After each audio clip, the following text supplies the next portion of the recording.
about 1 hour, 20 minutes, presentations of 5 different industries vis-a-vis India and Pakistan trade. Normally, when you want to meet Secretary of Commerce, normally we fly to Islamabad. And here it was this guy flying to like Karachi to see us. And that was the first indication I got that I really thought that this time it'll be different. And I must congratulate you to that. Thank you very much for like taking the lead. And I remember one thing he had told us that, if we fail, the next generation will not forgive us. And I think he had told this to his Indian counterpart as well.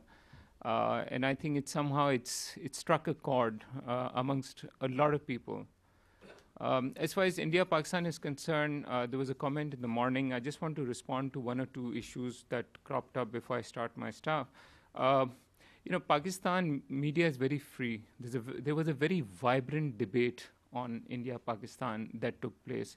And yes, there were apprehensions, there were ideological reasons that cropped up, there were fears of the unknown, but we really had a very full-fledged debate. I personally came on about 37 television shows in the last 11 months on this one topic. Secretary himself came, Dr. Saab came, a lot of us came on it. So it was a full-fledged, very vibrant discussion. And now I'm pleased to say that there is now a consensus by and large that yes, we must move forward in it. And it's throughout the cross-section of the society now, between the lawmakers, the businessmen, etc. So I think this is, despite of a lot of the challenges which we face in Pakistan, we do have a very vibrant and a free media. And sometimes they say too much of a good thing is also bad, but that is beside the point. But in this case, I think it played out in a very, very positive way, this thing. Having said that, while we go on the media and we say, yes, it's very, very good, I'll share with you a secret. Internally, I'm actually very concerned. The reason for my concern is that, things have to play out in a positive way. India is the large economy of this region. If you look at most of all of the regional blocks around the world that have been successful, it's always the large economy that plays a lead role in it. Playing a lead role also means to sacrifice first before expecting from the others, to alleviate the sense of insecurities of the smaller economies. To date, I feel India has not done that. And it's not just with Pakistan, with other regional. And maybe in the last 1.5, 2 years, things have changed. I do realize there is a strong political will in India to make the trade successful with Pakistan. However, there are a lot of internal issues in India as well, just like we had with Pakistan as well. And I think we have to manage our expectations in this whole process. And that scares me a little bit in the sense that converting from a positive list to a negative list and giving India an MFN status and opening up Indian products into the Pakistan market is relatively easy. The time frames are short. However, removing these non-tariff barriers, etc., do take a long time. And it's about changing mindsets as well. India traditionally has been a protectionist economy, and there is a disconnect between Delhi and the port areas. So I feel I'm a bit scared over there that if it takes too long and the trade, which is already, if you see the trade between India and Pakistan, India has already given Pakistan an MFN status. India has not given, Pakistan has not given. But despite of that, the export from India is about 85 to 87%, and exports from Pakistan into India is hardly 15% or 13%. So for an economy the size of India, having a few $100 million exports from Pakistan into India is literally a drop in the ocean. And the main reason is the barriers. And I'll tell you from personal example, my containers went on consignment. I had sent some containers. They went, and at Bombay port, they were seized by the custom intelligence for inspection. My importer in India just got too scared, and he said, I don't want anything to do with these things. And as a result, they were auctioned. We had to abandon the consignment, and that's it. It was just marble. I mean, you can't have, it wasn't electronic, sophisticated items where one could actually have some suspicion. But it was just custom intelligence wanted to inspect containers from Pakistan. And since my importer had not paid for them, it was a consignment thing. He said, and he was sitting in Jaipur, he said, I have nothing to do with this thing. Good luck. So ultimately, so I'm saying these are also some of the non-tariff barriers which you'll not see in the custom manuals, but they are there. So my concern is that I certainly hope that the political will that is there in India right now to normalize trade with Pakistan needs to be backed up with a lot of efforts in India, and I certainly hope that does take place. I think I'll just start off with my presentation. I was given trade is although it's my forte, but I was given some of the fluffy issues of perceptions and civil society, etc., as my capitalist friends normally call them. So I'm going to start with that. Let me start with the backdrop. I think some of you heard in the morning, but I just want to just go over them so then I can contrast with some of the other issues. As you know, it was India-Pakistan, very violent birth took place, unprecedented amount of migration took place, blood spilled, properties lost. We've had 3 wars and 2 mini wars in the last 60 years. We still live with resolved disputes, Kashmir being obviously the big one, but also Siachen, Sir Creek. We are called the nuclear flashpoint. There have been 2 occasions where, we've had a close call between ourselves. Visas are still movement between the people of both the countries is still restricted due to visa regime. Terrorism is something which is actually a common problem for both the countries, and yet we've not been able to align ourselves on the same side in order to tackle them. We're still competing on certain things. Water dispute. Southeast Asia is, I was reading, it's becoming a water-stressed area. So water disputes will be cropping up as we go along. Some of the issues are typical of an upper and a lower riparian states that go around. But I think with the aggressive build-up of dams on the Indian side, does have a huge sense of insecurity in Pakistan. And some of these issues are not technical issues, these are emotive issues. And the fault I find is that sometimes we try to address these in terms of technical things, agreements, etc. But the water, etc., it's very personal, it's a very emotive thing, and we need to address it in that way. And we really don't. And that's why you see that, a lot of the behavior might come across very irrational, but that's how it is. And I think we need to change ourselves if we want to address them, this thing.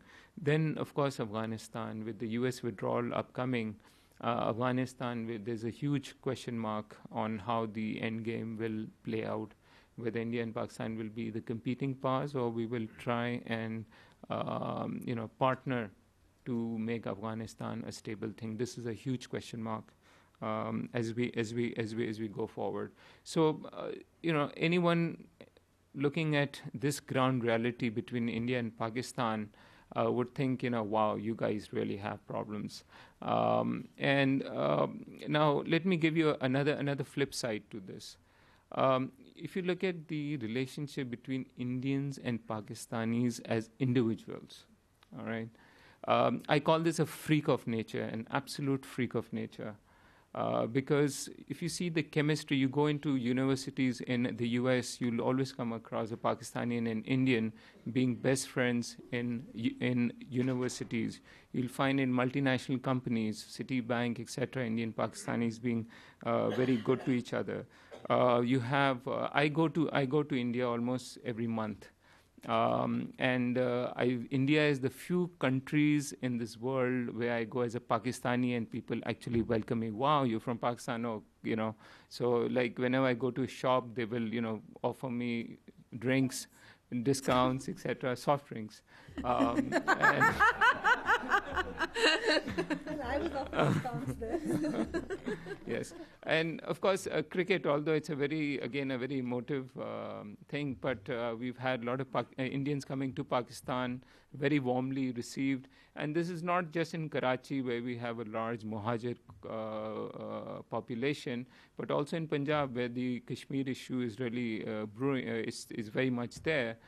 There also, in Lahore, people came from India, large contingent. Again, warm hospitality, and I saw a huge, a lot of stuff being written about from the Indian side about the warm hospitality. And this is not something you put on in a cab driver, a shopkeeper, etc. So the warmth is very much at the ground level. This thing, and if you compare this to the Balkans, the Caucasus, the Middle East, the Africa, be it the Tutsis or the Hutus or whoever, wherever disputes have festered over years and decades, the animosities have trickled down to people level. And here, India and Pakistan, we have such a baggage of history, huge problems currently and huge challenges as we move forward. The chemistry is absolutely amazing, absolutely amazing. And I feel that it's been a combined leadership failure of both the countries, that we have not been able to translate this groundswell of goodwill into tangible results for both our countries. And when I say leadership failure, I do not mean just political, but also of the entire civil society. We've just not been able to do that. So I think this is going to be a challenge as we move forward, the role of the civil society. I think the world is changing now. It's no more the politicians or the establishment that is dictating. It is the businessmen. You have the Gates and the Buffetts of the world, or the multinationals that dictate the foreign policies of countries. So I feel that here the civil society is also playing a very important role in taking, and as Secretary also mentioned, that we are stepping up.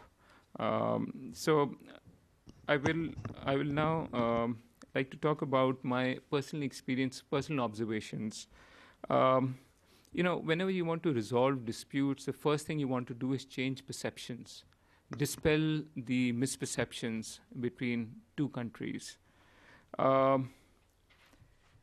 If you see, there is a misperception about Pakistan in India. There is very little news that trickles about Pakistan. Indian newspapers are filled with a lot of other news, their own domestic news. There's very little news that filters about Pakistan, and whatever filters is by and large negative. There are only 2 journalists, as per the agreements of both the countries, that are stationed into each other's countries. You have 1.3, 1.4 billion people, and you only have 2 journalists in each other's country. That's absolutely absurd, I find. There's no Pakistan television channels. For example, Pakistani dramas are hugely popular. Bollywood is in India. Pakistan drama industry is hugely popular in India. Just like Bollywood songs are very popular, Pakistan pop groups are very popular in India. But if you see, there are no Pakistani channels that come in this India on Indian channels. Hence, I feel even the Indian public is ill-informed about Pakistan's economic news, its social, cultural issues, etc.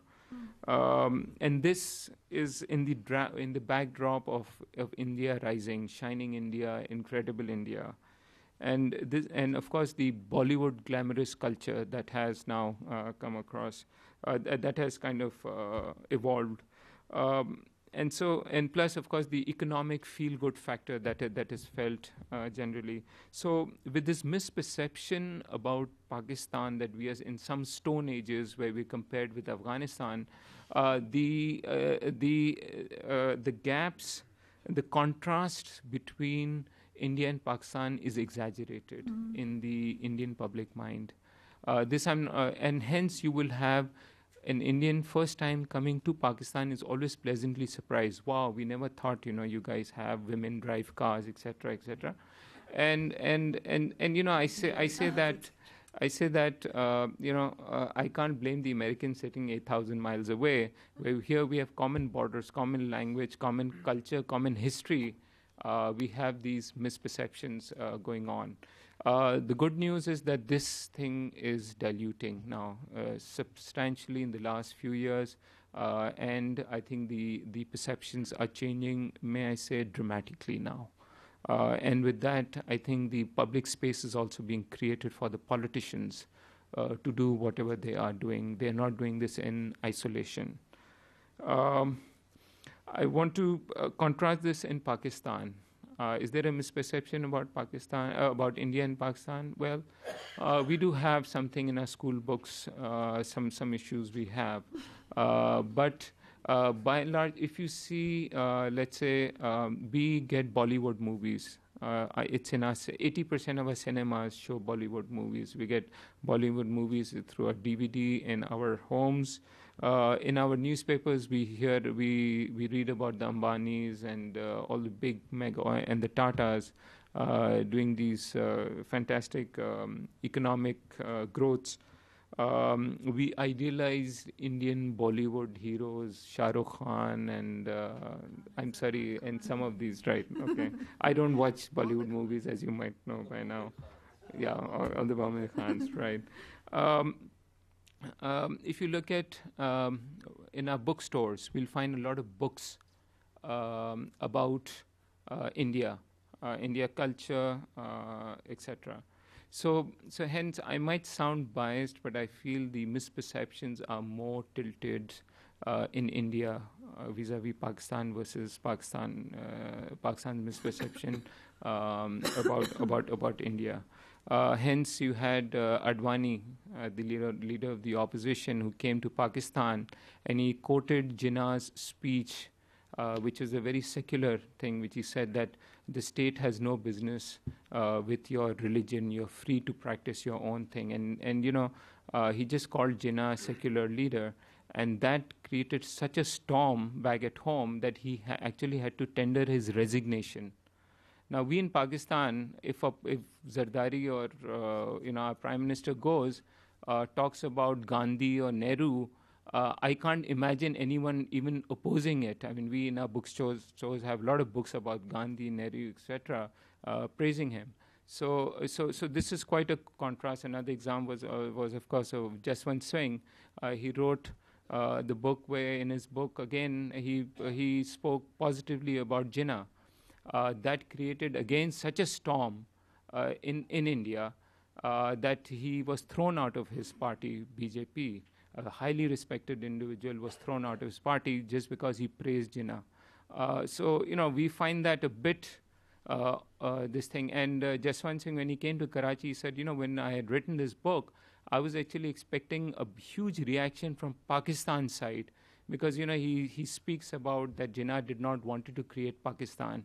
It was his last option rather than his first option. And he said, I was expecting a huge backlash from Pakistan. In contrast, he was thrown out in India. So the reason is, in Pakistan, we do have a multidimensional view about Indian society, Indian economy. Hence, when we read about the Gujarat incident or the Ayodhya incidents, we can somehow put it in some perspective somewhere. Whereas I find in India, people generally have a one-dimensional view of Pakistani society. Terrorism, one thing happens and they think everything is about terrorism, and that's it. So here, I'm not trying to do a blame game. I'm just trying, and I feel, and I've always argued that the onus is more on Pakistan than on India to correct course on this one. we need to go out there and speak up more and dispel these misperceptions. Okay, going forward, I am hopeful. There is, of course, trade, as we all heard this morning. Trade is finally taking place. There is some movement in it.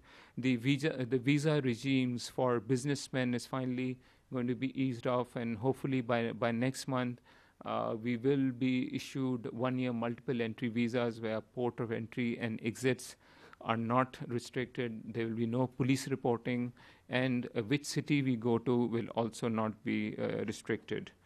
We have now Pakistani authors whose books in the last 1.5 to 2 years I'm seeing in Indian bookstores. They have been invited to the Jaipur Literary Festival, which they did speak a lot. And the last Jaipur Festival, I was told that this Oprah Winfrey was also there, and apparently the two ladies from Pakistan attracted a larger crowd than Oprah herself. So I think that is all very positive things. The media rhetoric is simmering down. There's a lot of exchange between the civil society, the lawmakers, and so I feel that there is a very positive wind blowing in India and Pakistan thing, and I'm just praying that it continues to blow, and we do achieve some very specific, very concrete, irreversible agreements, bonds between our two countries. One of the issues was the Pakistan Army. That was their part of the Woodrow Wilson thing, and so I was asked if I could speak on that as well. And this, I want to give a view specifically from Pakistan's point of view, how it is seen. I've been involved in India-Pakistan trades for almost now 9 years, and like the Secretary of Commerce, I think I can also vouch that I've never had any issues with the security establishment as such. If anything, it's been positive.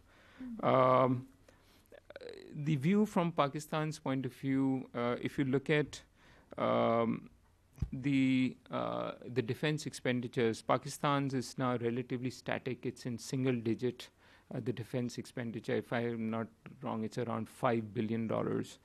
Compare that to India, it's about $35 billion, and it's growing in double digits, 20%, 30%. It's growing very, very fast. So the gap, the military gap between India and Pakistan is actually growing.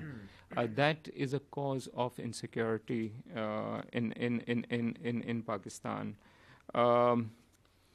If you look at the ground reality, 3/4 of the Indian forces, although we hear that India's defense budget is as a counterweight to China in the region, but if you see 3/4 of the Indian forces are stationed against Pakistan border as compared to China border. Almost all of the offensive capability is directed towards Pakistan in terms of strategic placing it there. The Indian budget going forward, again, there is a perception in Pakistan that a high percentage of that is more suitable for desert warfare, desert terrain warfare rather than mountainous. Desert is more for Pakistan, mountainous is more for China. So this is a cause of great discomfort for Pakistan, and this is in contrast to I think none of us, let's say Indian Prime Minister, holds huge credibility in Pakistan.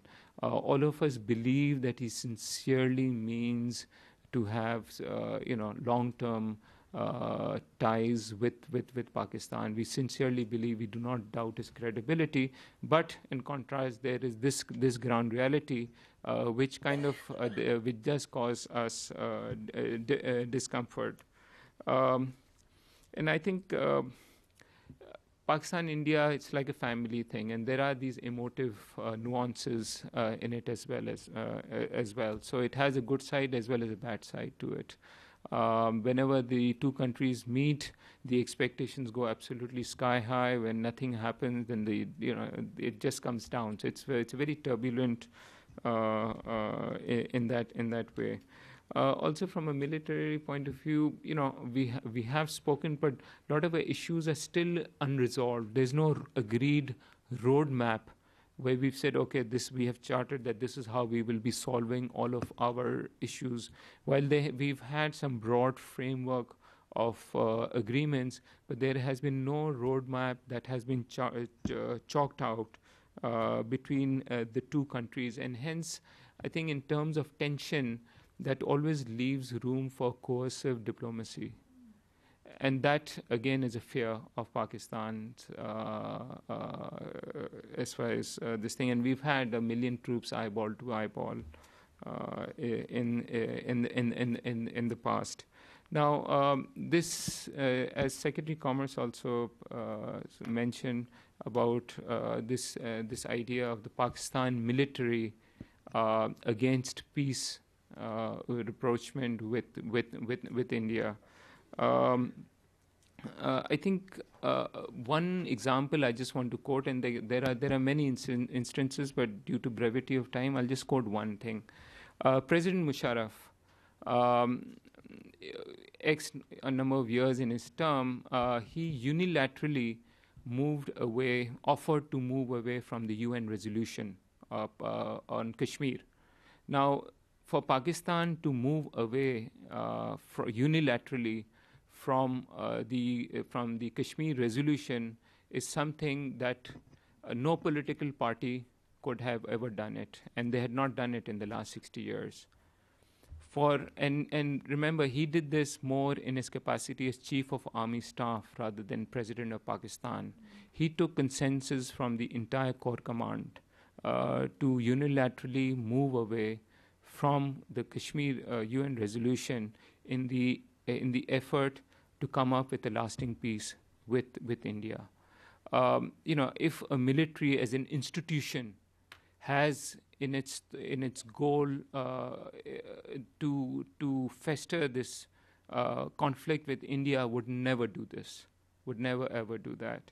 So I feel, and this accusation against the military is not just abroad; it's within Pakistan society also. I find a lot of some of our commentators also still saying, "Oh well, the military is against rapprochement of ties with India." But my last 9 years of experience has shown that that is not the case. Otherwise, maybe I'm an exception. But Secretary Commerce, and I've spoken to a lot of the stakeholders that have been involved in India-Pakistan negotiations, have never felt that the security establishment has played a negative role. They do have their concerns, and like I mentioned, the reason for their concerns, but they've not played a negative part. So while internally as a Pakistani, I might have issues with my military vis-a-vis political interference in my country's political process or other security matters. But as far as India-Pakistan specifically is concerned, I do not subscribe to that view that the military in its self-interest is superseding the country's interest. Right. I want to answer another question is, why is this happening? Why is this trade between India and Pakistan? Why are all this sweet talk happening right now and this positive moves happening and these hopes happening? I just want to give my take on this thing. First from the India's point of view, then from Pakistan's point of view. I feel that India's focus in the last decade, when it realized its potential and it was becoming a major player on the global stage, was actually global. Its ambitions were global. It was negotiating with the EUs, with the ASEANs, with the large economies, with the US. SAARC, it had put it on the back burner. It was like in the parking lot. And this is not just with India and Pakistan. If you look at, I used to attend a lot of these SAARC conferences, and I would meet people from Sri Lanka, Bangladesh, Nepal, Maldives. they were absolutely frustrated with dealing with India. Generally, whenever trade between a larger and a smaller economy opens up, generally it is the smaller economy that benefits more. But with India, without exception, the trade was always in favor of India. And the kind of non-tariff barriers that were there, and they were complaining and they were going blue with it, and no one was listening to them in Delhi. All right.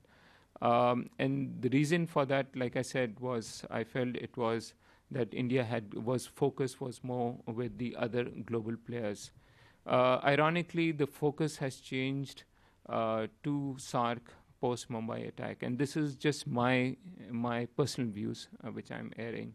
While there was a huge reaction against Pakistan, a lot of anger, etc., but I think once when they moved from the reactive mode to a contemplative mode, I think the need to have a stable region, that point drove home finally in Delhi, because in Delhi also there was a debate going on whether the importance of regional trade versus global trade. And I think, and hence, if you see in the last 1.5 years, 2 years, not only rapprochement with Pakistan, but if you see the Prime Minister going to like Delhi, going to Bangladesh, Nepal, investment delegations going, Sri Lanka, huge investment delegations going, Maldives, a lot of delegations going. There's this flurry of engagement by India with all of its neighbors, and this integrated check post coming up. It just opened with Pakistan. There's one opening with Nepal, one opening with Bangladesh as well.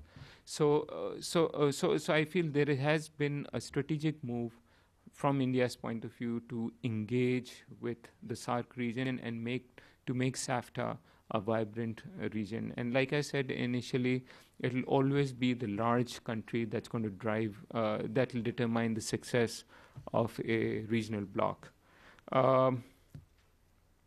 From Pakistan's point of view, why now?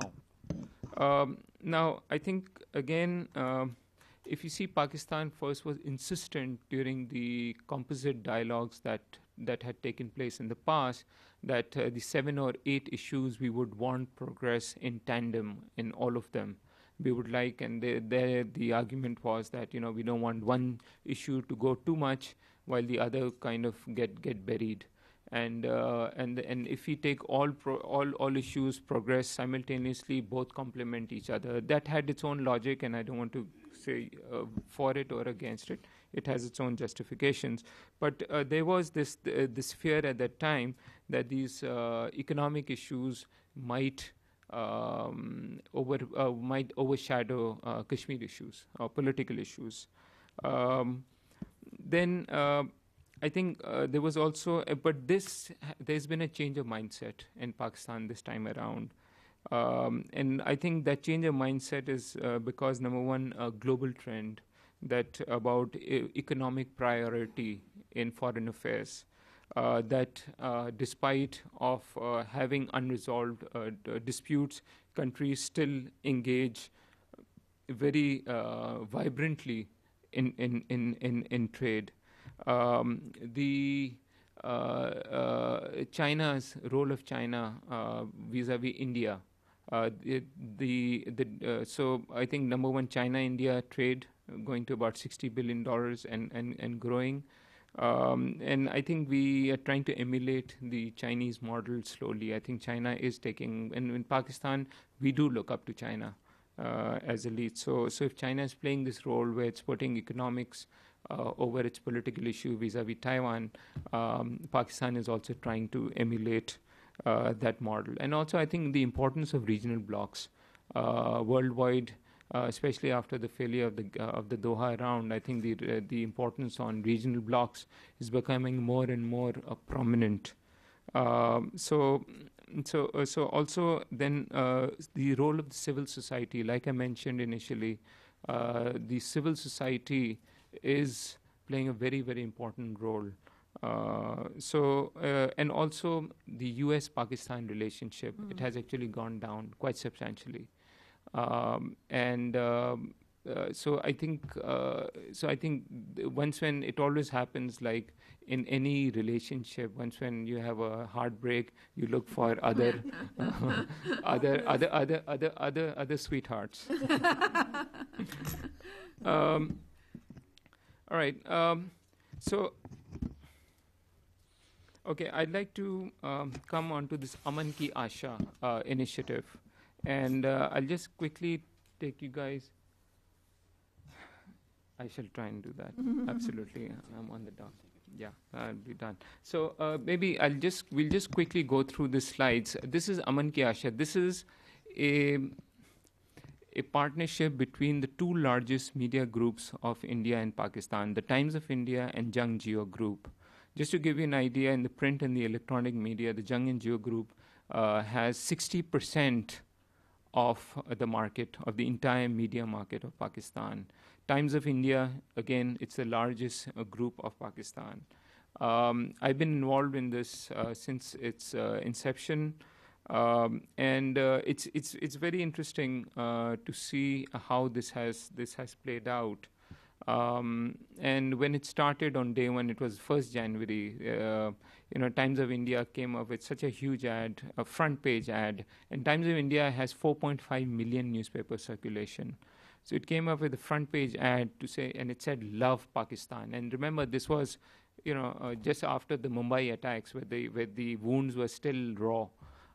It was quite an awakening for everyone. They had billboards in their major cities about "Love Pakistan," and then it gave a whole commentary on, the two words do not somehow seem to gel in our minds, and then it spoke about. So that was a very bold move.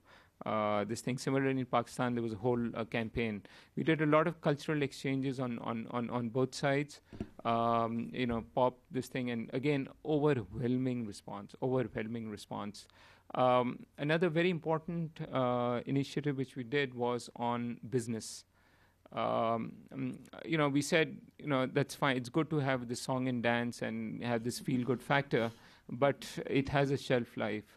What will really sustain is business. So we thought, how can we do it in a very concrete manner, the way it's something which is really durable and impactful.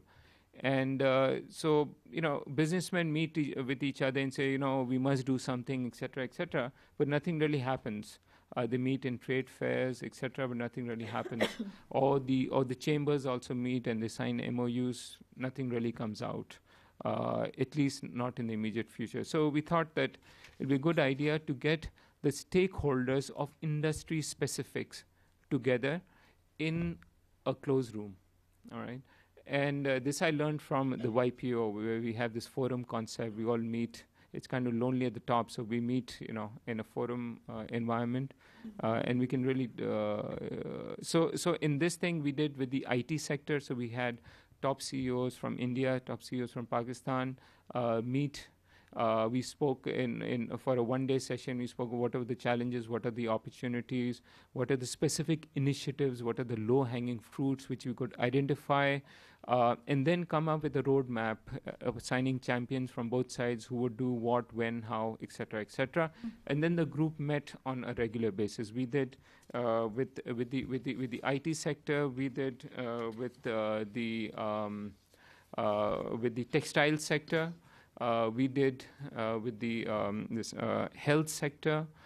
In the health sector, again, we partnered with Rotary, Pakistan and Rotary India, where we facilitated, helped 200 children from Pakistan, pediatric heart surgeries. Pakistan does not have the expertise in that. So we sponsored, with Rotary gave the money, sponsored 200 children, infants, going from Pakistan to India for heart surgeries, and we call this Heart to Heart initiative. There was also, there was this hospital accreditations.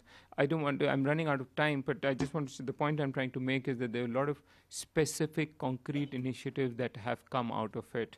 On the 7th of May, we're doing an economic summit in Lahore, where 25 of the top business houses, CEOs, owners, they are flying in.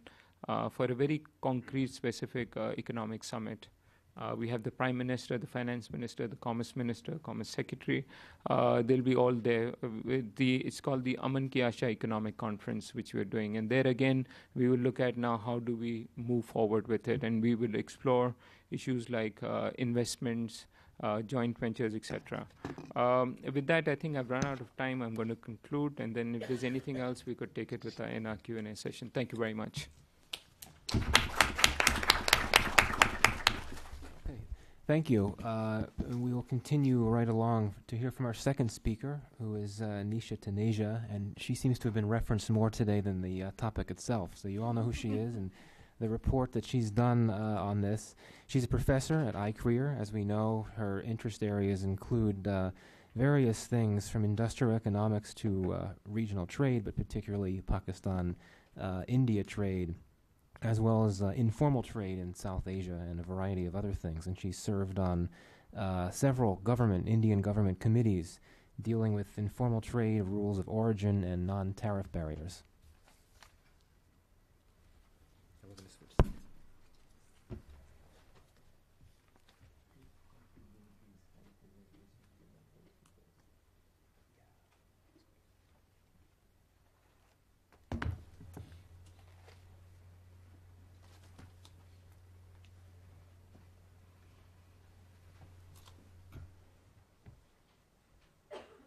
This was the slide presentation, which due to brevity of time I couldn't go through, but it was about how dramatically it has had a change in perceptions amongst the masses about India and Pakistan, about each other.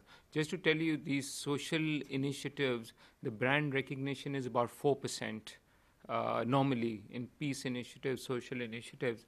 On Aman Ki Asha, the brand recognition in India and Pakistan is 90%.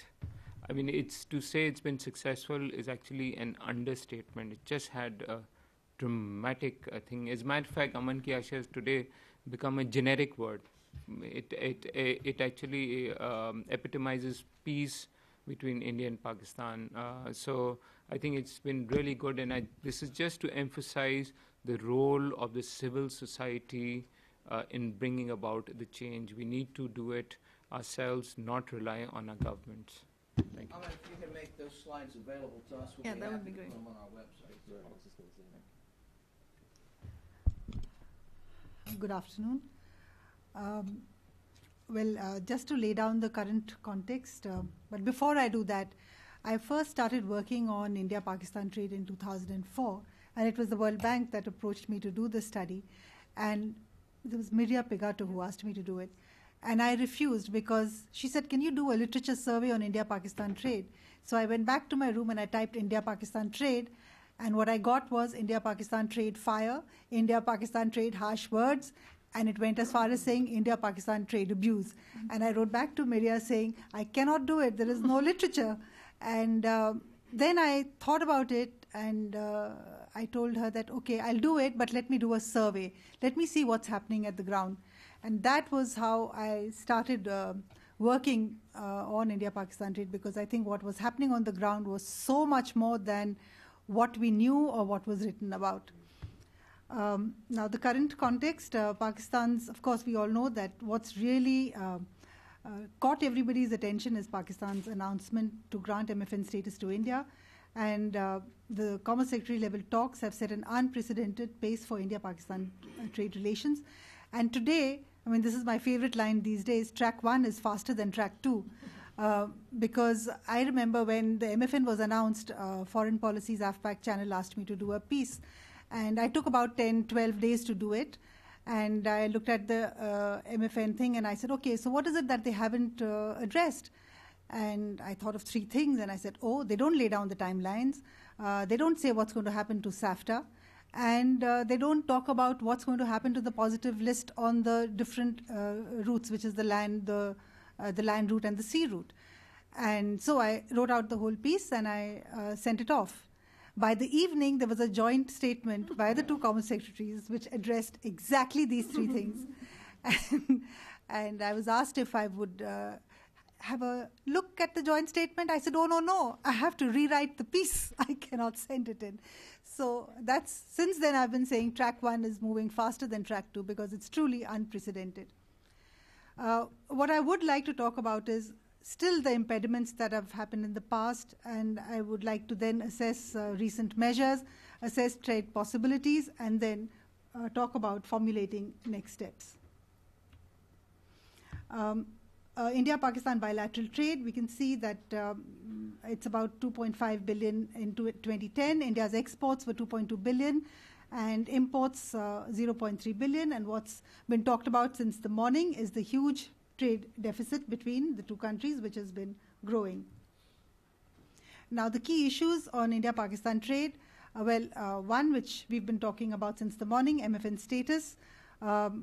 And then there are several bottlenecks at the land border with only one trading point, which is the Atari-Wagah border. And this is, for India, this is unlike the Indo-Bangladesh and the Indo-Nepal borders, where there are several trading points. We've also talked about non-tariff barriers, but I think I'll amend it a little bit. I think what I've talked about is non-tariff barriers on both sides, because on infrastructure, both countries have not invested as much as they should have. Pakistan's concern has been a lot about standards and about a lot of other things. In particular, they've been talking about what I had mentioned in my report, but which was not really in the main text of the analysis of the non-tariff barriers. It was somewhere in the beginning. And that's when I realized how much it meant changing perceptions was what was needed. And even if non-tariff barriers are perceived, they really need to be addressed. All this has meant large informal trade on account of these restrictive trade policies and transport bottlenecks, and this has led to high transaction costs of trading. And there is a large trade potential which can be tapped at much lower transaction costs. What the MFN has meant in the past is that there were a limited number of items that were traded.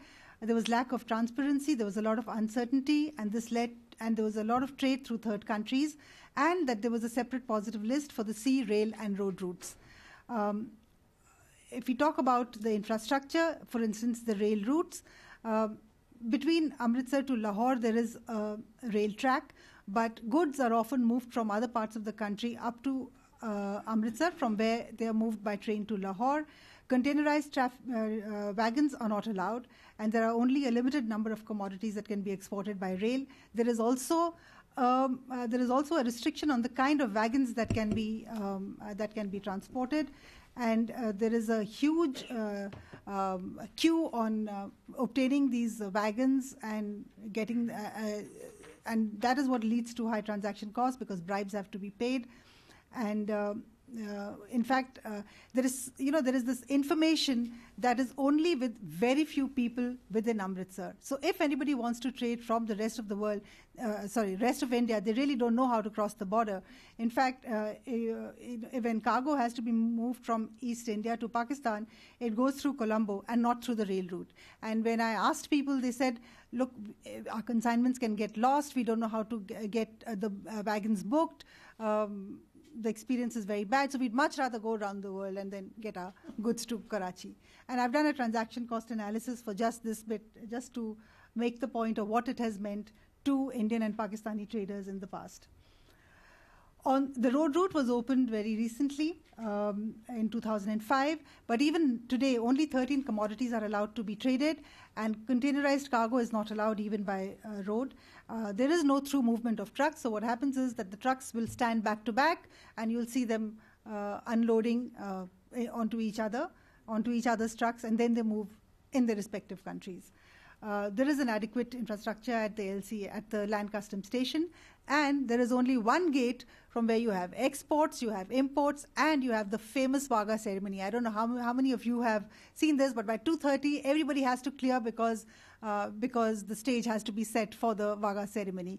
So the trading is there only for a limited number of hours.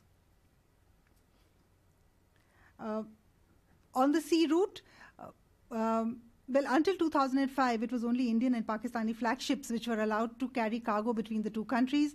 Until then, no third country cargo could be carried through India and Pakistan. So what this meant was that there was very limited trade between the two countries, and no third country ships could carry and accumulate cargo along the way and reduce their costs or increase scale and reduce costs. So clearly this was a huge cost.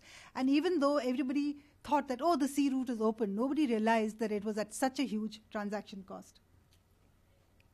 But yet, some measures, before the MFN was granted recently, some measures had been taken. There was a gradual expansion of the positive list.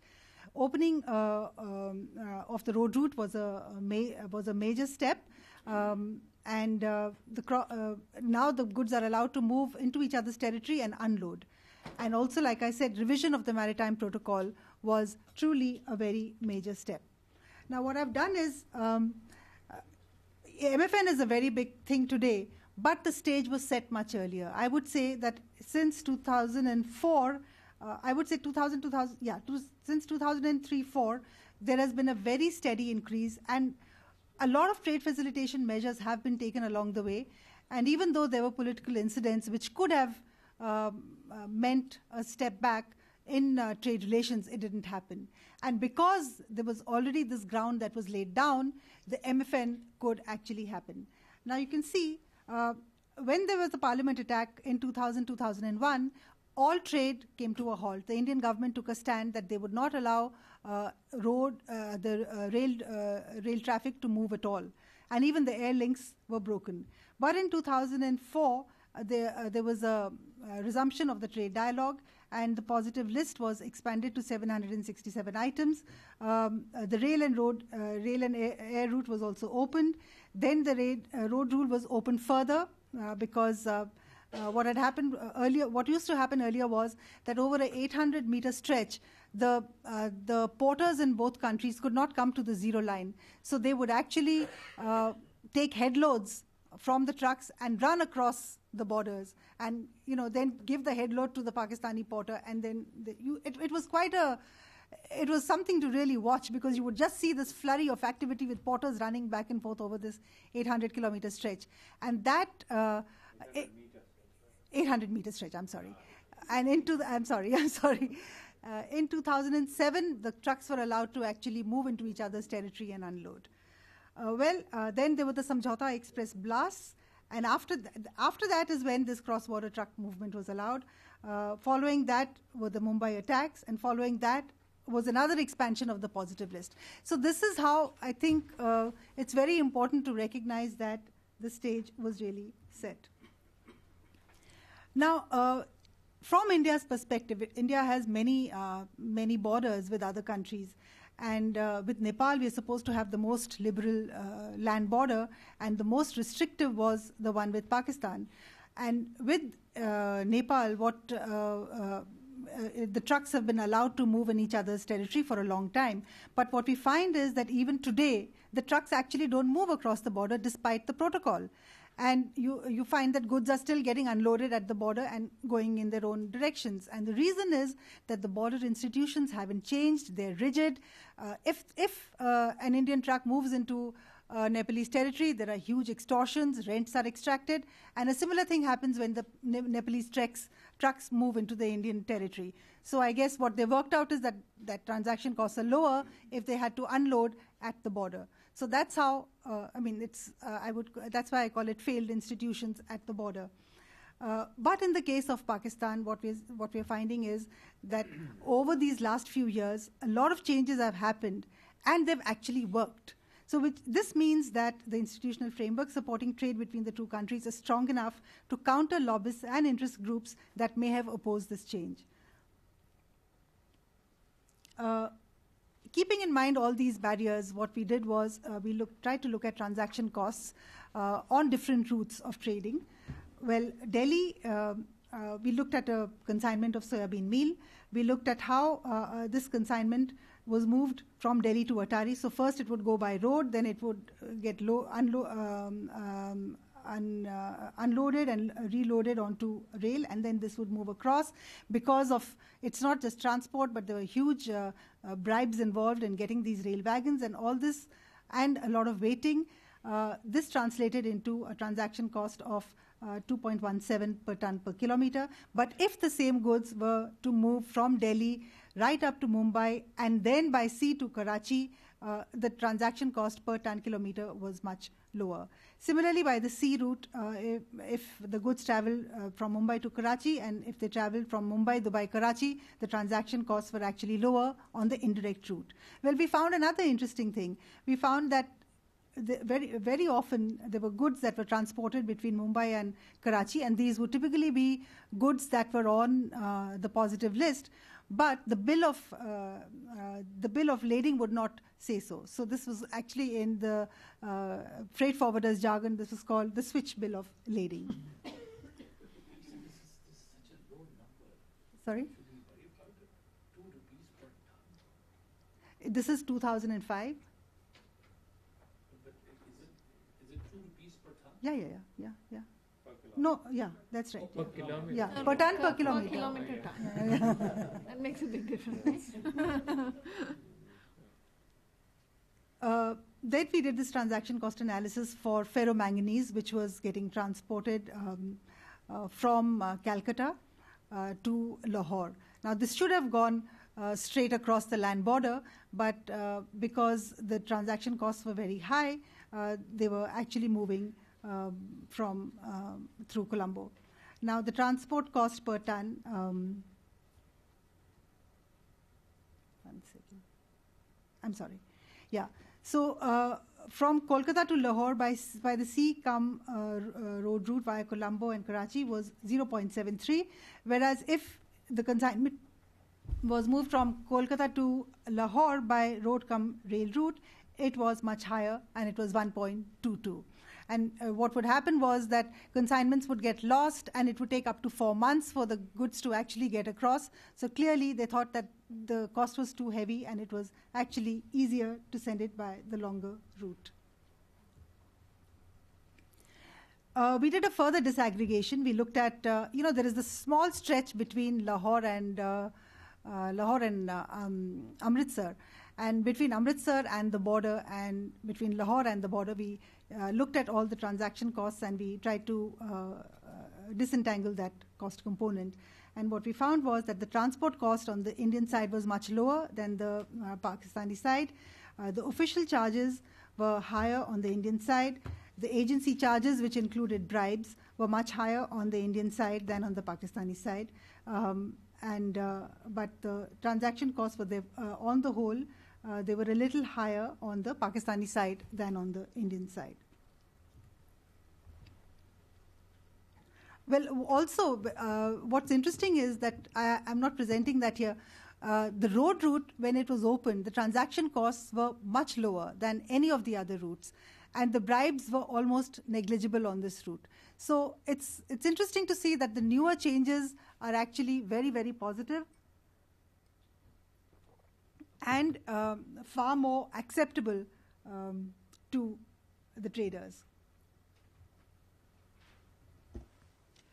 Next, I come to non-tariff barriers. Well, Pakistan notified several non-tariff barriers under SAFTA and later under the bilateral dialogue. So the government set up a task force to examine all these notified NTBs. And I was on the task force to examine these NTBs, and it was a very huge task, because what I had to do was to look at all these 50 NTMs that were notified, and I had to see whether they were actually barriers or not, because most of these were related to standards. And well, the WTO allows you to impose these standards to protect plant, animal, and human life, but they have to meet certain principles of national treatment and MFN, and if they're WTO compliant, then they're not really barriers. So one had to go into great detail into each one of those NTMs to see whether they were actually posing as barriers or not. And what we found was that there were some NTMs that were compatible with WTO rules and were therefore not barriers. And there were some that were perceived as barriers, but they were applicable to domestic manufacturers as well. So in that sense, they were not really they were not really barriers. For instance, very often the Pakistanis have pointed out that India has a lot of interstate taxes for movement or on movement of goods between states. Now that's applicable to Indian goods as well, and it's applicable to any imported good, whether it is from Pakistan or from any other country. So therefore, it's actually WTO compatible, and it's not really a barrier. Then there were some NTMs which are applicable. In some cases, corrective action had already been taken, and yet it was notified. For instance, there was a case of jute bags that was notified. What was happening was that, at least from Bangladesh, India was importing a lot of jute bags, and we had this labeling requirement that said that Bangladesh must specify on every bag that it is made in Bangladesh. Now, if every bag had to say that, and they were coming into India, and if rice was being put into those bags and being exported, say, to the US, then it was very difficult, because the rice was not made in Bangladesh. In India, it was the bag that was made in Bangladesh, and that, because of this labeling restriction, the Indians did not want to import these bags. So clearly, this was a non-tariff barrier, but then India rectified it and brought out a notification which said that the labeling requirement should be changed to bag made in Bangladesh. And well, after that the trade increased, but it still found its way into these into the notifications, and across the table they were saying, oh, but it is an NTM, it is an NTM. And the rectification had already been made, but nobody knew that it had been made. So that also happens. Now, but there were other NTMs which were found to be trade restrictive, and some of these were related to the technical barriers to trade and the SPS measures, which were related to cumbersome procedures. Then there were also problems due to regulations that lack transparency. For instance, there is a regulation for imports of woolen products, and the regulation says brand owner certification required. From whom? On what? It doesn't say anything. And if you look at India's imports of woolen textiles, there is nothing. So if you can't understand the regulation, how can you even import? Or how can the Indians import, and how can anybody from the world export? Then there was another labeling requirement for processed foods. Here the Indians had put this regulation which said that every processed food item should have a shelf life of at least 60% of its original shelf life at the time of import. Now, on national treatment grounds, this is not correct because we don't have such a stipulation for domestic goods. But when we were looking at, we looked at all the market access databases, the USTR, the EU market access database, and something from Japan, and what we found was that there was only one other country that had such a restriction, and that was Pakistan. So, but the only thing is that they have a 50% restriction, whereas we had a 60% restriction. This is not to say that it should be done. It should not be done because it doesn't meet the principle of national treatment. Then there is also a lack of information on regulatory regimes, and that often becomes a barrier. In one of my reports, I had mentioned that that Pakistani mango consignments were, they were returned, and they were not accepted by the Indian authorities. And later, when I was doing this task force report, I went back into the regulatory regime and I tried to look at the details of what it entails when you want to import an agricultural item. And what I found was that there is something called a pest risk analysis, which has to be done before any agricultural item can be imported.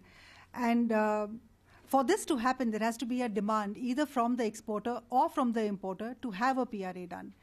And if this PRA is not done, this item will not enter into the Schedule 6, I think it's called, of this Act. And there was not a single item from Pakistan that was listed on this list. So clearly there was a complete lack of information on this. In fact, when the two governments had met and this issue was raised across the table, and the regulator was explaining this regulation, then the Commerce Secretary was also there. The Pakistani side said, but they were not aware. But it was all on the website, because that's where I got it from. So clearly, we have to create more channels for information flows. They don't just happen. Nobody just goes to a website and check. And, this is a country with whom you've not traded for years. So there is, and that's why I think this step of interacting, this interaction, I think that was a very novel but a very simple and novel idea of getting all the regulators together to interact with business. And of course, then recognition of standards, that's already been mentioned in the morning. That will clear a lot of doubts. Right now, what's happening is if a textile consignment is coming from across the border, every consignment is checked for azodize. Our regulation says that if there is a law in the exporting country which bans azodize, then we should not be conducting any tests. So these are the kind of things that we need to read these very carefully and address these issues and bring it to the notice of the authorities. If we look at a disaggregated level of exports, what does it look like? India's top 10 exports to Pakistan. Well, it's basically sugar, it's cotton, it's fabric, and it's organic chemicals. If you look at the major imports, it's dates, it's cement, woven fabrics, petroleum oil, organic chemicals, and plastic. Well, we did a very simple exercise to see what the trade possibilities would be, and what we did was we looked at what India, if India is, what is India exporting? For each commodity, we looked at its trade with its export to the rest of the world, and and the corresponding figure of import that Pakistan has from the rest of the world. And we took the minimum of that and then subtracted the existing trade between the two countries. And that was the trade possibility between the two countries. And then we interchanged the supplier and the receiver country to get the other flow of trade. Well, of course, it's a very simple exercise. It has a lot of limitations, but it is very intuitive. And that's why I found it very appealing.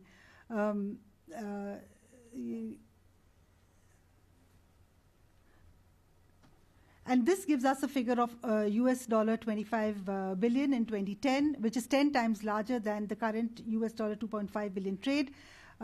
India has a large export potential of US $21 billion, of which 7.2 was accounted for by petroleum products alone, and Pakistan's export potential to India in 2010 was US $4.1 billion, of which US $1 billion was accounted for by petroleum products. I don't know if you can see, but this is the list of products that we got where India has export potential to Pakistan. And then we have another list of Pakistan's export potential. We can see that petroleum oils is number 1, followed by medical and surgical instruments, followed by jewelry. This is the one I can't understand. There's cotton. I didn't know that Pakistan makes jewelry. There's ethyl alcohol. That's my favorite example when people say there's no potential for trade between these two countries. They're too similar. Like, what are you talking about? It has jewelry and women's clothes. Yeah. But Nisha, on that earlier number, the potential for trade. Yeah. This would be a very high proportion of Pakistan's total imports. Sorry? $25 billion. Yeah. See, it is bilateral, and it is if all trade that Pakistan is importing from the world, if it was to import from India. Yeah, that's right. That is what it's a possibility, which is why I call it a possibility. It's not possible to get that entire amount, but it's the outer frontier.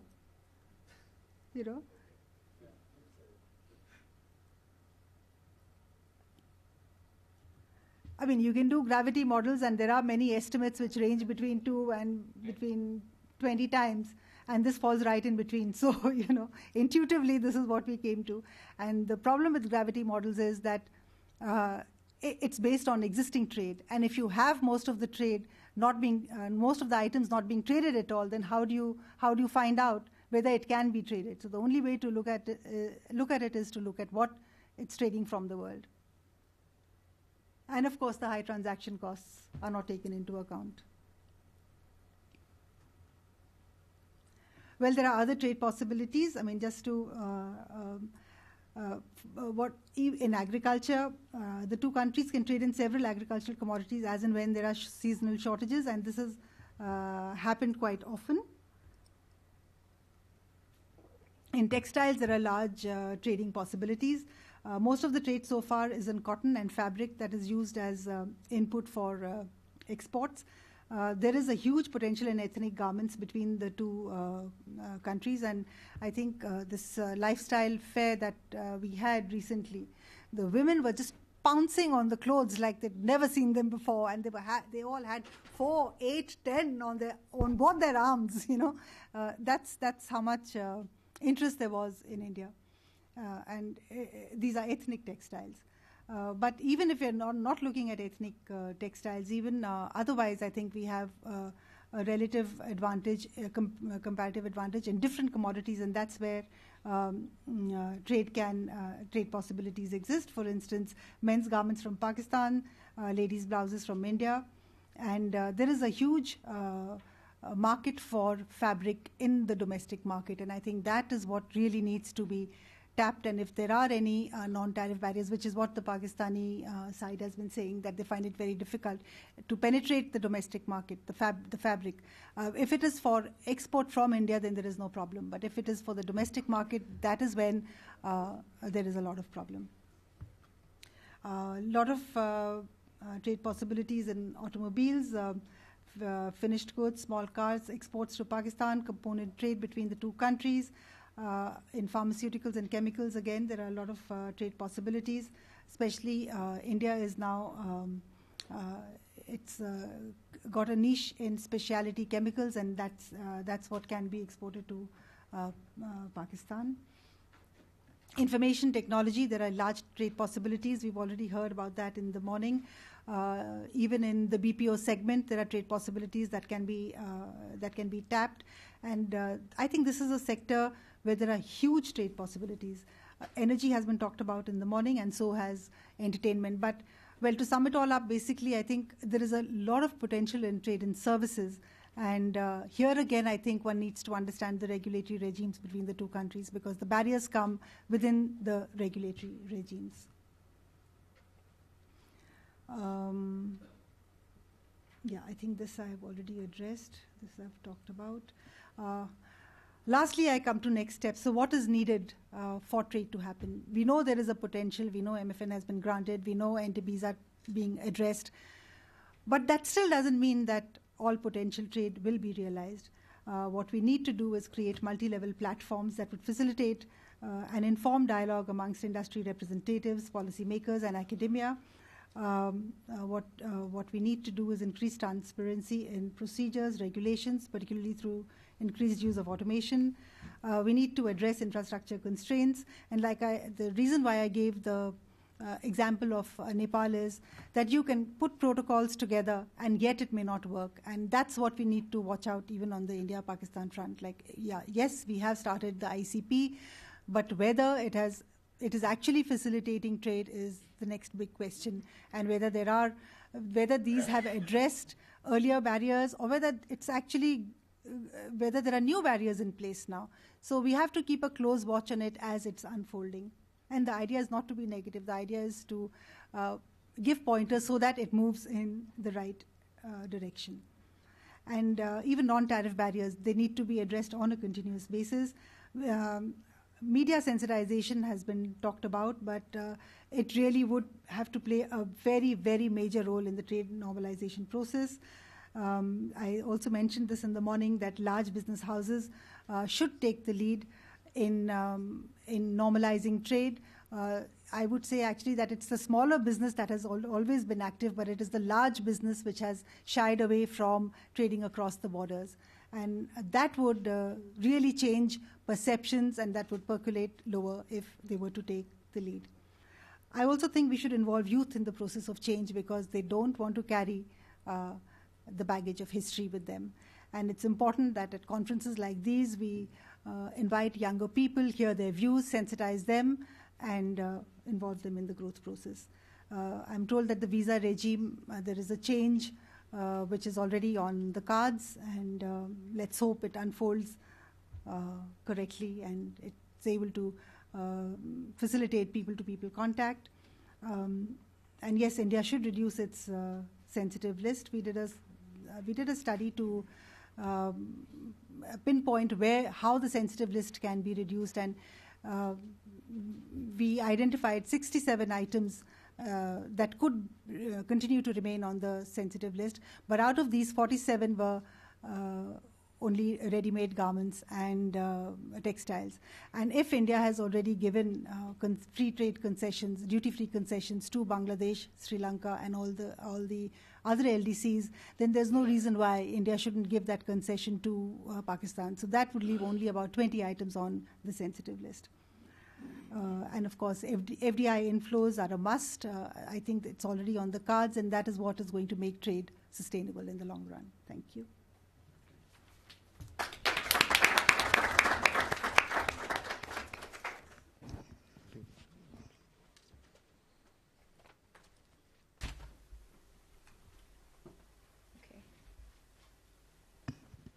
Okay, thank you. And we've reached our seventh and final speaker. I'm getting confused with those 8 risks we heard this morning. It's going to be Kalpana Kochhar, who is the chief economist for the South Asia region at the World Bank. As with many of our speakers today, we're lucky to have her. I understand that she has at least 2 or 3 other speaking engagements today alone, so we're very fortunate. Prior to being at the World Bank, she was at the IMF for a number of years. She held a series of positions, including Deputy Director of the Asia and Pacific Department, and she was also with the Research Department and the Strategy and Policy Review Department, among other places. And her research interests and publications have mainly focused on Asian economies, including, naturally, India and China, and her most recent work has been on growth, financial, and fiscal policies in India. Thanks very much, Michael. I'm going to be really quick because I can see, I'm looking around the room and I'm seeing lots of tired people. So, and also, that's not the only reason. The other reason is that everything's been said, so I can go quickly. So my main messages, and by the way, I was asked by Michael to speak a little bit on the regional implications and the regional context, but I'll confess that a lot of it does get overshadowed by what's happening in India and Pakistan. But I'll try and give a little broader perspective. So my main messages are that regional integration has in fact started to accelerate, but much more rapid progress is needed to reduce trade barriers and build trust. Poverty reduction and lasting peace and security depend critically on this regional economic cooperation. And something that we've been discussing quite a lot at the bank, that South Asia really cannot take its true place in the Asian century without much greater integration within the region. So I'll go through these 4 basic sections. But so South Asia is on the move, is my statement. There were there's decades of slow moves towards regional cooperation, and as everybody knows, mostly ineffective. SAARC was founded in 1985, and then there were these other agreements between different South Asian countries, BIMSTEC with Thailand, then the India granting Pakistan MFN in 1996, Sri Lanka Free Trade Agreement in 1998, and SAFTA in 2004. It's begun to accelerate. It had begun to accelerate since about 2010. Bangladesh, India, there's a cross-border transmission of power agreement to link the Dhaka-Kolkata rail link to the northeastern states of India. Bangladesh and India agreement on demarcation of land boundaries, which had been disputed since the 1971 war. And then the Afghanistan-Pakistan transit trade agreement. Nepal-India cross-border transmission line that was agreed, and it's going to be funded by the World Bank. India-Bhutan, which the relationship primarily was based on energy trade, is now also being expanded to include ICT. India and Sri Lanka is a real success story. I have a slide at the end. We'll show you basically what's happening with trade. The FTA has been complemented with transport connectivity. Somebody in the morning was asking about air connectivity and so on. And then, of course, the Afghanistan-India Strategic Partnership Agreement, which was signed. But as everybody here knows, and as this event is all about, the major developments have in fact been the most recent ones, the watershed developments between India and Pakistan. Everything on this chart I just wanted to highlight this last one, the agreement by Pakistan, the agreement between the two countries for Pakistan to import up to 500 megawatts of electricity from India, and most likely the World Bank will be involved in that project as well. Everyone likes this chart. It turns out we've all got some version of this or the other. But Nisha was highlighting the fact that trade facilitation continued even though there were these disruptions. My point here, I think, is that there was the trade facilitation moves even continued because there was a strong underlying momentum to keep this stuff going. And what was for me the biggest thing was the very short-lived disruption after the Mumbai attacks, and then it's bounced back up to very high level, the current levels, which is between $2.5 and $3 billion. And we we are focusing very much on the regional narrative. We're trying to understand what's going on here. And I think we find some of these statements that are coming out of the region very significant. The Indian PM saying we cannot change borders, but we can make them irrelevant. I think it was the first time he said that was in the context of China, but now it's being talked about in the context of Pakistan as well. Pakistani former government official saying that this could be the precursor to normalization of relations, because when goods move, people move, and investment moves. Then the 10 associations of commerce and industry from both sides of the Jammu-Kashmir border formed a joint apex body to facilitate trade across the line of control. And lots of very encouraging statements, including the last one by the Indian Foreign Secretary saying we stand at an important juncture in the evolution of a more integrated South Asian economic community. Why is it happening now? Lots of people have addressed that. That's clearly on everyone's mind, trying to understand why this is happening. So from our point of view, from the World Bank, not surprisingly, we think it's actually one of the most powerful solutions to poverty, which all happen to be concentrated in either landlocked areas or border areas that are not benefiting from trade. That may have other problems as well, but they're certainly not benefiting from trade. It's also a powerful solution to conflict. Again, the border regions and the landlocked regions tend to be the ones that have the highest rates of conflict, highest incidence of conflict in the region. This is another one, not very many people have talked about this, but there's a huge demographic transition going on in the region, and the imperative to create jobs. We estimate something like 1 to 1.2 million people, new entrants to the labor force every month for the next 2 decades. So the imperative to create jobs in this region is huge. And why would you give up such a useful and powerful tool as trade, when you're looking for these kinds of opportunities?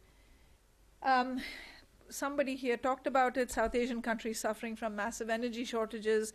You can look at the table later, but we have estimates, for example, in Pakistan, that industrial load shedding has resulted in a loss of 400,000 jobs. So I just finished telling you that we needed all these jobs, and here we are learning that power shortages are actually causing job losses. We have similar statistics, well, not similar, but similarly evocative statistics. About 60% of Indian firms are relying on private generators, which is far higher than the global average and much higher than in, say, China. And, Nepal, the appalling statistic of 16 hours per day of load shedding, which may go up to 19 hours in the dry season. And finally, I think the global crisis has heightened the risks of depending on the US and the Eurozone, and I think turn people's attention to the neighborhood. Amin talked about that a bit, and I think that's our view as well. So what is the potential? There's all kinds of ways of looking at it. Nisha talked about.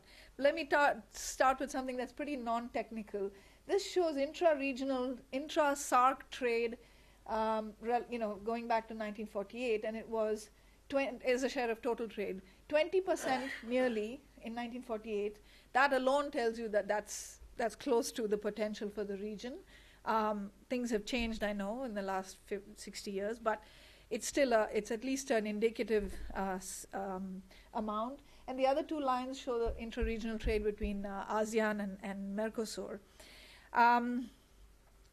Another similar kind of slot, judging from other regions, there's also huge potential. I put this up also to address the issue that sometimes people raise, saying these countries in South Asia are actually so similar and their endowments are similar and what they specialize in is so similar. Why would they trade with each other?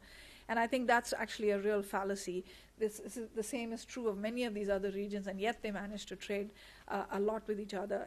It has a little bit to do with supply chains and things which I'll come to. Well, it turns out that trade in South Asia is actually so low, mainly because I think India holds, and some others have said it as well, India holds the key to deeper integration. It's the biggest country in the region. It's the one that has had the most rapid growth over the last decade or more. And it's only really tightly linked to Bhutan and Nepal, partly because the two of them are landlocked. And after that, the share of trade with India falls away quite rapidly. Sri Lanka, with the free trade agreement, is the next highest.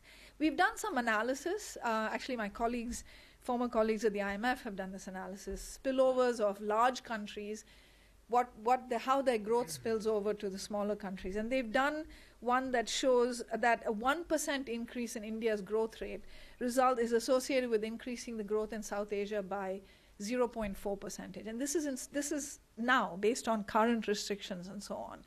This compares, for example, with South Africa and its neighbors, which has a 1% increase in South Africa's growth rate, has a spillover of something like 0.7 to its neighboring countries, and China it's more like 0.5.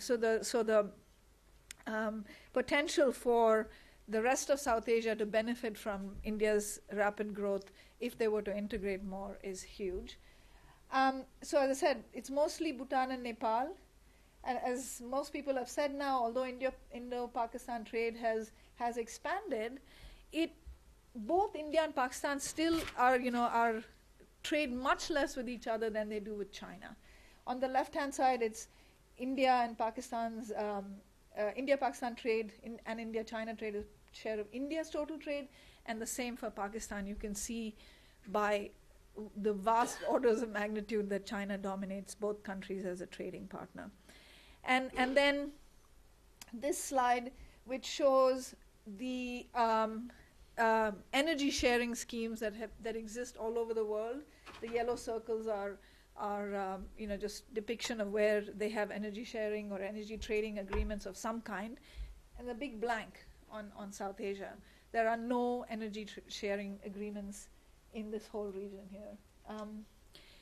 So that's another area for potential. This is in a region where hydropower potential in Nepal is estimated on the high side at what, 80,000 megawatts. Of course it's potential, but it exists and it's clean. And then this everyone talked about people-to-people contact. And I remember when we were putting together a presentation that I was going to make in LUMS, I said, can we get some indication of what people-to-people contact is? And the only statistic we could find was global tourist arrivals. Look at this astonishingly low rate of global tourist arrivals. If you were to do it on a per capita basis, this would just completely disappear from the map, right? So what then is, are different ways of estimating the potential? Nisha talked about gravity models. Those tend to be the most used models. These are basically models that say trade between countries depends on the relative sizes and the relative distances and a few other things, but broadly that. And you get estimates of this range, huge range, because these models are, as you say, extremely sensitive to the assumptions. But Mohsin Khan, who's not here today, has, I think, one of the most recent estimates, and who estimates that trade between India and Pakistan would go up in the first 2 or 3 years by 18 times the current levels. we in the bank have also done, this is, sorry for the non-economists in this room, is a bit geeky, but what we do is we again, using these kinds of models that link trade with the size of your partner countries and the distance, you can tell who are the natural trading partners for countries. So what we do is we gauge whether a country is under or over trading with any country by comparing this potential with actual. And India is Pakistan's main missing market by these calculations. I'm happy to discuss this offline with anybody. And Pakistan is India's main missing market by the same methodology. And likewise for Bangladesh, it is India and Pakistan that are mainly its main missing markets. In the case of Bangladesh, they're probably over trading by this methodology with the US and Europe. Nisha talked about what goods India and Pakistan could trade.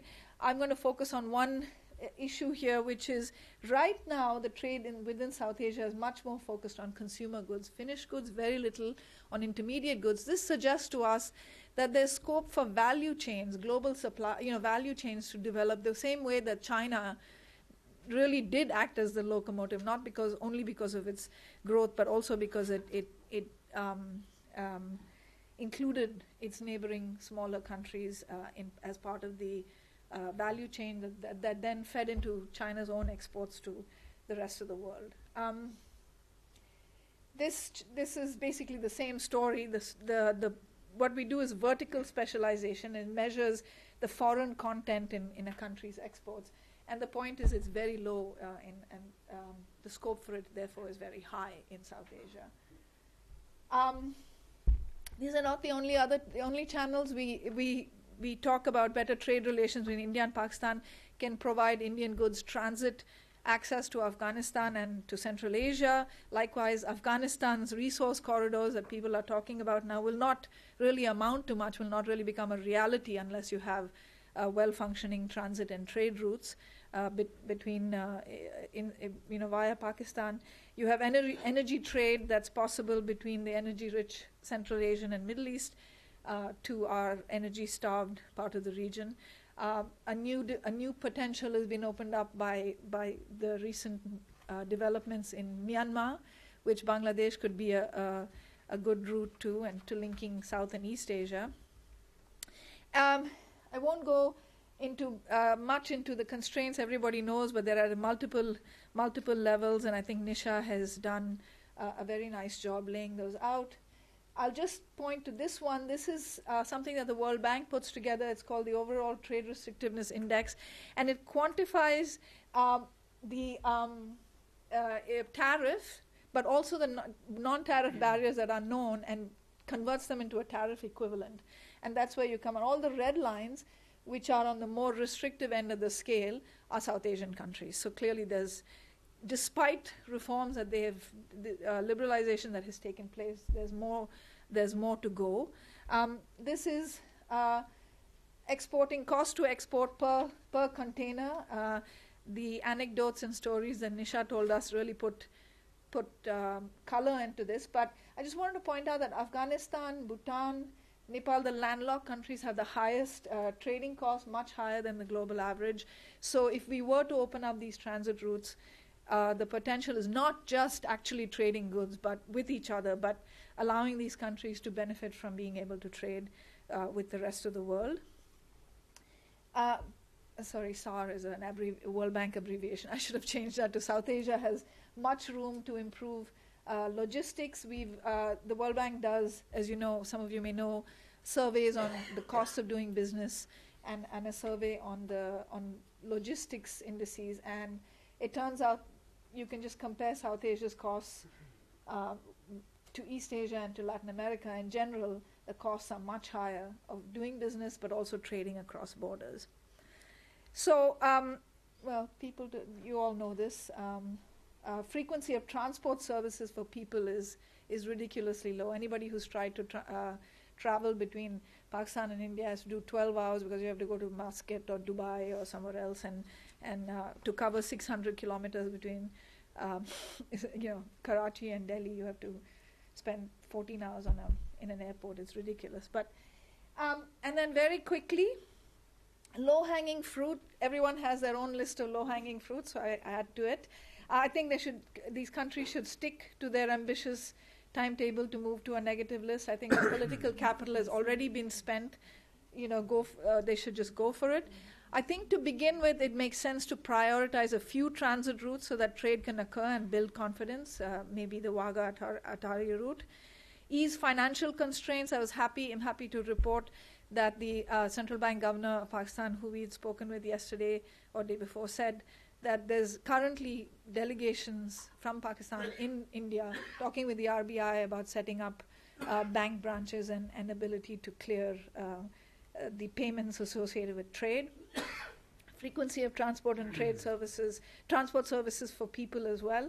The visa regime other people have addressed. And on the eastern side, I think focus on strengthening cooperation with Bangladesh so as to benefit India's northeast, which, if you all can picture the map, is more or less cut off or very connected to India with this chicken neck in between, and could really benefit from bringing those regions much closer to the prosperous rest of India. Final note, this is the benefits of reducing barriers to trade between India and Sri Lanka. This is a free trade agreement. It took effect and basically started in 2001, and there's been a significant increase in trade between India and Sri Lanka. Not surprisingly, it is mostly so if you look at a bilateral trade balance, it is in favor of India.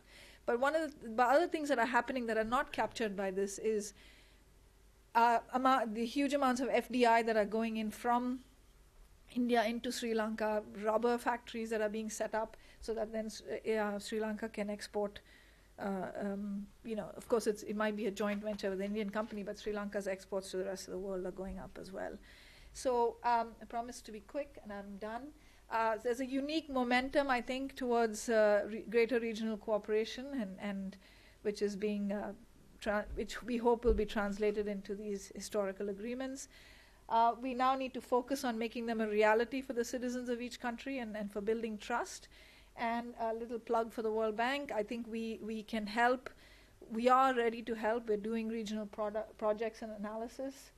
A lot of it is just knowledge and feeding this knowledge through to the media and all these other players that can help build the momentum. We are partnering with other regional champions and development institutions to disseminate this knowledge and help materialize existing agreements. I mean, one example would be if there were to be agreements signed, let's say on integrated checkposts or transit agreements, we could come in with the expertise to actually give them technical advice to make that happen.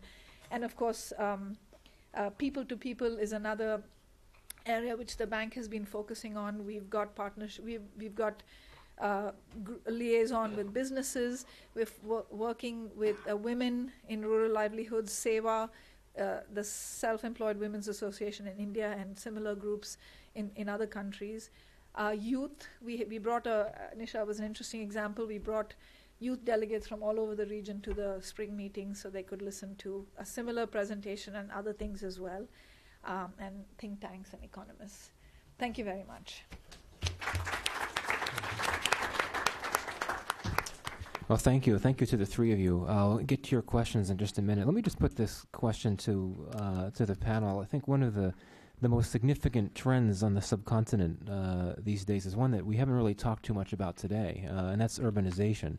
So I guess the question is, setting aside agriculture, textiles, those types of industries, how would you, if you look at urban-based industries, how do they play into this trade liberalization issue? SMEs, we've talked about those. Those tend to be very urban-based. IT in both countries, it's a very important sector. In Pakistan, it's oftentimes underappreciated. Pharmaceuticals, areas like that. So just if we look at this from an urban-only perspective, what would you say in terms of what can be what the winners would be, what the losers could be in that context?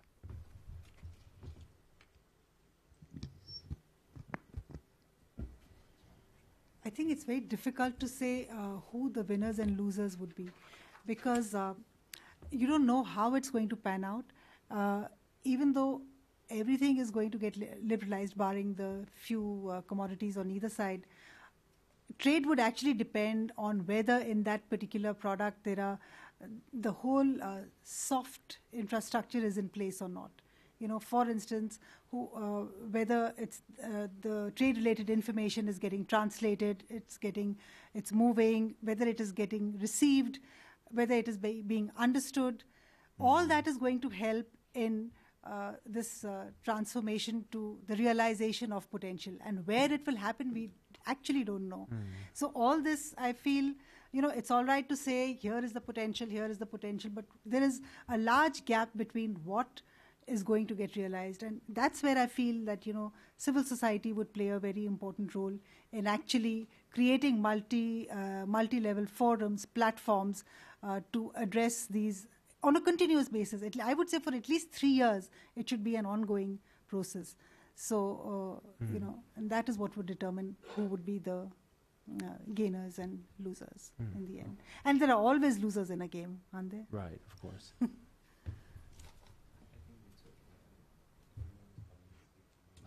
All right, let's open it up to you, and we'll do as we've been doing before. If you could wait for the microphone and then just give your affiliation and name, and we'll go from there. So start all the way in the back.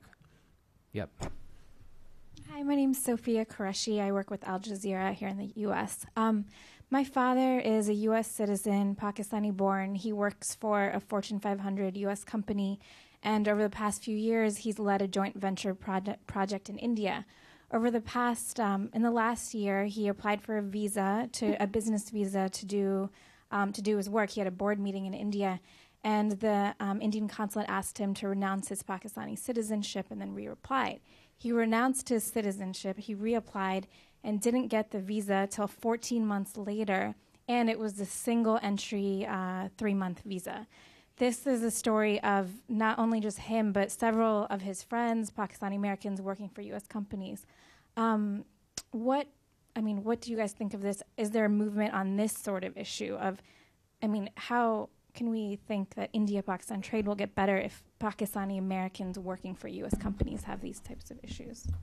So, can I just respond? Do you want to take more questions, Michael, or? No, go ahead.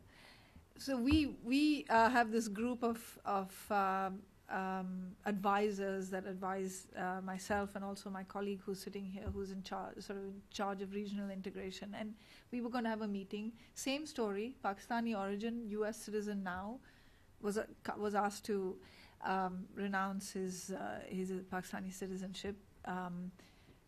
Fortunately, we had some. Is there anybody here from the Indian Embassy? Maybe they should answer the question. No. So fortunately, in his case, I had some connections, and whatever, we got it done. But so I think this story here about if they are accredited by the two countries' chambers of commerce, there'll be easier entry. Is that something that's going to happen, or is that being discussed? I've had a lot of experience. Last 9 years, I've been facilitating a lot of Indian visas for a lot of Pakistanis, so I know how this thing works. Basically, if you apply from abroad, the case does get referred to Delhi and to the Pakistan High Commission also. It's a long bureaucratic chain. And then it's like a 50% chance. Sometimes they keep your passport. They don't even give it back. So you're held hostage then. So a shortcut is generally a lot of people they do is that they apply through Pakistan in Islamabad, Indian High Commission in Islamabad, and that there the process is kind of shortened. If you're a Pakistan origin, normally a lot of people keep Pakistani passports as well. So if you have two passports, they'll only give you visa on your Pakistani passport. So one should apply through this thing. Now, hopefully, going forward with this business visas, hopefully it'll change. But I do not know about overseas Pakistanis. How will that affect? But I think it's a long procedure, and I think it's absolutely ridiculous. I would say I feel like responding so strongly to this one because there are no shortcuts here. It just has to liberalize. The visa regime has to liberalize. And many of us who are working on this issue, we've had very serious discussions with the Commerce Ministry. with the Home Ministry, with MEA. And you see, all of them have to be on board together. It's a major change, and it's happening. And I was talking to Mr. Zafar Mahmood a little while ago, and he was saying he's seen the blueprint, and he said that there are good surprises in that for all of us. So let's hope, from what I understand, more can be done, and it should be done faster. And while there is momentum, I think this is one issue that needs to be dealt with very, very seriously, because everything else is going to fall apart. When you said gainers and losers, there'll be only losers if the visa regime is not liberalized, because nothing is going to happen if that doesn't get liberalized. Bob Hathaway. This is obviously a question which comes from a non-economist. Can you tell us a bit more about the relationship between trade and FDI? Are there any studies that suggest that an increase of, say, $1 billion of trade results in X increase in FDI? Are the two linked entirely? FDI has been mentioned a number of times during the course of the day in a conference on trade. Are we talking primarily, or is the assumption that we're primarily talking about Indian investment in Pakistan, or are we also assuming at some level there'll also be increased Pakistani investment in India?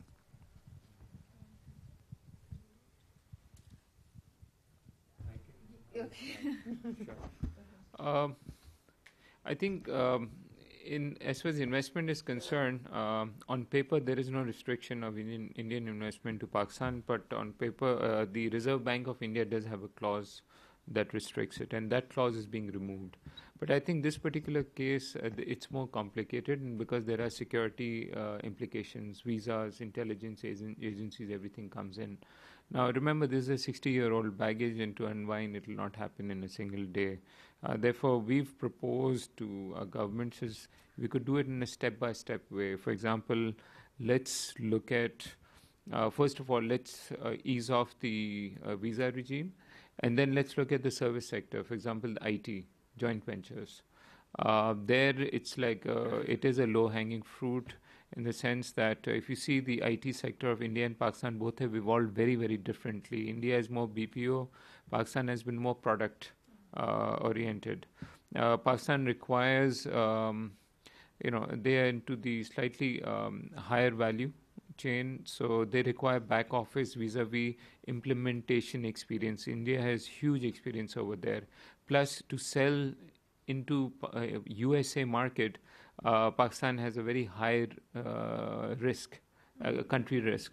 So if they have a back office in India as well, it just mitigates that, and they have a better chance of being successful in the US. So I think it's going to happen in a step-by-step, but I think IT sector is something it can really happen. India can open their back office call centers in Pakistan. India wages have gone up.